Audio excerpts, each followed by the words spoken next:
ఇదిగో మీ అమ్మని కిడ్నాప్ చేశాను. నువ్వు వెంటనే 5 లక్షలు తెచ్చివ్వకపోతే మీ అమ్మని కాల్ చేస్తాను. నువ్వెలా దొరికిపోయావమ్మా వాళ్ళకి? ఏమోరా 2 చీరలు కొంటే 3 చీరలు ఫ్రీ అన్నాడు. అందుకని వ్యాన్ ఎక్కేసా. తీరా తీసుకొచ్చి కిడ్నాప్ అంటున్నాడు. కొన్ని కిడ్నాప్ చేసినట్టు చీరలు చూపిస్తాడంటే చీరలు చూపించట్లేదు. ఈ చీరల పిచ్చి పాడుగాను. మీ ఇద్దరు కబుర్లు రా, తొందర తీసుకురా. సరే అండి తీసుకొస్తాను. ఇంటికి చుట్టాలు వచ్చారు, కాసేపు ఆగి తీసుకొస్తాను. ఇచ్చేస్తావా? బేరమాడవా? చుట్టాలు వచ్చారా? ఎప్పుడు మన ఇంటి చుట్టాలు వస్తానే ఉంటారు. బా తొందరగా తీసుకురామ్మా, నాకు ఆకలేస్తుంది. ఉప్మా చేసి పెట్టినా? చుట్టాలు వచ్చారని చెప్పి ఓ హడావుడి గమ్మున ఉండమ్మా, పెట్టి పంపించు. నువ్వు తొందరగా తీసుకురామ్మా, తలనొప్పిగా ఉంది నాకు.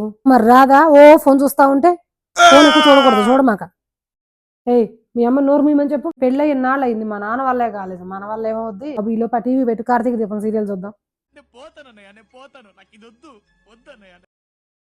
మీ ఇంటి అడ్రస్ చెప్పవే తల్లి, తీసుకొచ్చి మీ వెళ్ళిపోమాక. కనీసం బిగ్ బాస్ అన్నా పెట్టు, ఎవరు గెలుస్తారో తెలియక టెన్షన్ గా ఉంది.